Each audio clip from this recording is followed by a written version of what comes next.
Welcome into camp, Dolphins All Access. Mike Cunio alongside our QB1, John Kingemi. And John, it's interesting, the Dolphins have had these joint practices and they've seen 2 of the 6 first-round picks at the quarterback position this year, in Michael Penix Jr. and today Jaden Daniels. But we're not going to talk about them. No, we're going to talk about the former commander, Kendall Fuller. Not only does he get the orange jersey, he gets the pick to end practice. How good do you think that had to feel for him? It was awesome. Yeah. I mean, you get the orange jersey for a reason here in Dolphin training camp, and Kendall definitely wore it well today.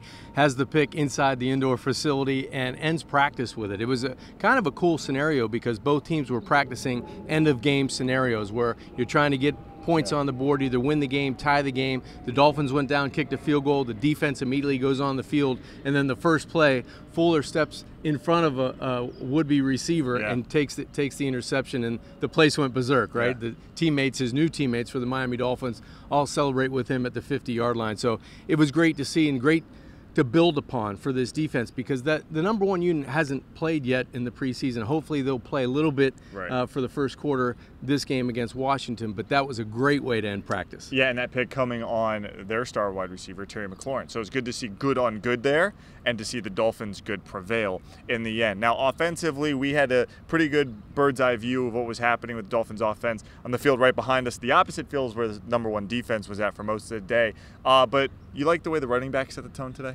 Wow, Raheem Mostert started it from the first time he touched the football. I think he set the tone for the entire practice on the offensive side of the football. And I thought Jalen Wright did a nice job too, you know, moving in between the tackles, showing you the speed on the outside. But Raheem's the guy, you know, he's the veteran in that room. And I think that once he set the tempo early, I think everybody followed suit, and it was nice to see. I thought, you know, Tua had a nice morning, afternoon practice again, and hopefully these guys are going to be able to get some run in that first quarter against Washington. Yeah, according to head coach Mike McDaniel this morning, the philosophy, I guess, is they're going to make their final assessment tomorrow as to who's going to play Saturday. Health will obviously be a big factor in that, but I think the expectation is, for the most part, starters will get a little bit of run here in Hard Rock Stadium.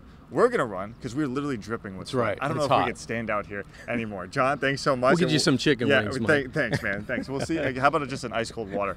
We'll see you Saturday night right there in that building behind us. Thanks for watching.